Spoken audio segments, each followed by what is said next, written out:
La foi est l'iman. La foi. De ces paroles du prophète, l'islam est construit sur 5 obligations. Il est à la fois parole et acte. Il peut croître ou diminuer. De ces paroles de Dieu le Très-Haut. Afin qu'ils ajoutent une foi à leur foi. Coran 48.4. Et nous les avions affermis dans la bonne direction.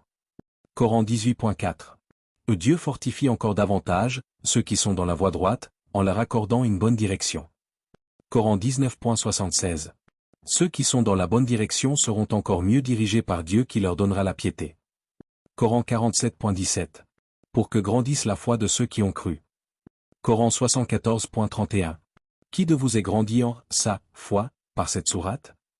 Ceux qui croient sont grandis en leur foi par cette révélation, et ils se réjouissent. Coran 9124. Ceux auxquels on disait, les infidèles ont réuni leur force contre vous. Craignez-les, et cela a accru leur foi. Coran 3173. Lorsque les croyants virent les factions, ils dirent: Dieu et son prophète disaient la vérité. Et cela n'a fait qu'accroître leur foi et leur soumission à Dieu. Coran 33.22. L'amour ainsi que la haine en vue de Dieu sont des manifestations de la foi. Omar ben Abdelaziz écrivait à Adi ben Adi ceci: la foi comporte des devoirs, des droits, des interdictions et des pratiques. Celui qui respecte toutes ces prescriptions possède une foi parfaite. Celui qui ne les respecte pas entièrement ne possède pas la foi parfaite. Abraham, a dit: Seigneur, montre-moi comment tu rends la vie aux morts. Dieu lui dit: est-ce que tu ne crois pas? Certes, je crois, répondit Ibrahim, mais c'est pour que mon cœur, mon esprit, soit apaisé. Coran 2260. Moi t'a dit: prends place avec nous que nous fassions œuvre de foi un moment. Ibn Messaoud a dit: la connaissance certaine c'est toute la foi. Ibn Omar a dit: l'homme n'accédera à la plénitude de la piété que s'il délaisse ce qu'il manigance dans son cœur, son esprit. Les 5 piliers ou obligations de l'islam. D'après Ibn Omar, l'envoyé de Dieu a dit: l'islam est construit sur 5 piliers ou obligations. La shahada, ou profession de foi, attestant qu'il n'y a pas de divinité hormis Dieu et que Mohammed est l'envoyé de Dieu. La pratique de la prière, le paiement de la zakat, dîme obligatoire, le pèlerinage et le jeûne du ramadan. De ce qui a trait à la foi. De ce qui a trait à la foi et des paroles de Dieu suivantes, la piété ne consiste pas à tourner le visage vers l'Orient ou l'Occident, la piété c'est de croire en Dieu, au jour dernier, aux anges, aux livres, Coran, et aux prophètes.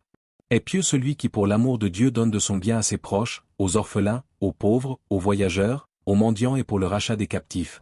Celui qui observe la prière et s'acquitte de l'aumône légale, zakat. Sont vertueux ceux qui tiennent leurs engagements, qui sont patients dans l'adversité, le malheur et face au danger. Tels sont en réalité ceux qui craignent Dieu. Coran 2177, bienheureux sont les croyants. Coran 23.1. La pudeur est une des branches de la foi. D'après Abu Huraïra, le prophète a dit: la foi compte 60 et quelques branches et la pudeur, ou la réserve, en est l'une d'elles. Le véritable musulman est celui dont les autres musulmans n'ont à craindre ni la langue, ni la main. D'après Abdallah ben Am, le prophète a dit: le musulman, véritable, est celui dont les autres musulmans n'ont à craindre ni la langue, ni la main. Le vrai muadjé, est migrant. D'après Abdallah ben Am, le prophète a dit: le véritable muadjé est celui qui s'éloigne de ce que Dieu a proscrit. Quel est le meilleur islam? D'après Abu Moussa, on demanda au prophète: quel est le meilleur islam? C'est celui du croyant dont les musulmans n'ont à craindre ni la langue, ni la main, répondit le prophète. Donner à manger, aux nécessiteux, fait partie de l'islam. D'après Abdallah ben Am, on demanda au prophète ce qu'il y a de meilleur dans l'islam, celui-ci répondit: c'est de nourrir celui qui a faim, et de dispenser le salut, salam, aussi bien aux gens qu'on connaît qu'aux inconnus. La foi c'est, aussi, de souhaiter à son frère ce qu'on désire pour soi-même. D'après Anas ben Malik, le prophète a dit: personne d'entre vous ne possédera vraiment la foi, s'il ne souhaite pour son frère, en religion, ce qu'il désire pour lui personnellement. C'est faire acte de foi que d'aimer le prophète. Selon Anas ben Malik, le prophète a dit: personne d'entre vous ne sera un vrai croyant, s'il n'éprouve pas pour moi plus d'affection que pour son père, ses enfants et pour le reste de l'humanité. La douceur de la foi. D'après Anas ben Malik, le prophète a dit: 3 sentiments font apprécier la douceur de la foi, lorsqu'on aime Dieu et son prophète plus que tous les êtres humains, quand on aime quelqu'un uniquement à cause de Dieu, et enfin, le fait d'abhorrer de retomber dans l'idolâtrie au même titre qu'on redoute d'être précipité dans le feu de l'enfer. Aimer les ansars est une marque de foi. D'après Anas ben Malik, le prophète a dit: c'est une marque de foi que d'aimer les ansars, partisans du prophète, et une manifestation d'hypocrisie que de les détester. Du serment de loyauté de Akaba. Obada ben Sami, qui fut témoin lors de l'affaire de Badr et l'un des délégués qui participèrent à la nuit de Akaba a dit, alors qu'il était parmi certains de ses compagnons, le prophète nous dit, prêtez-moi serment de loyauté en vous engageant à n'associer personne à Dieu, à renoncer au vol, à l'adultère, au meurtre de vos enfants, aux mensonges que vous aurez forgés à l'aide de vos mains et de vos pieds, à votre hostilité envers ce qui est juste. Celui qui respectera cet engagement, sa récompense sera auprès de Dieu, tandis que celui qui commettra le moindre écart et qui aura été puni en ce monde, sa peine tiendra lieu d'expiation.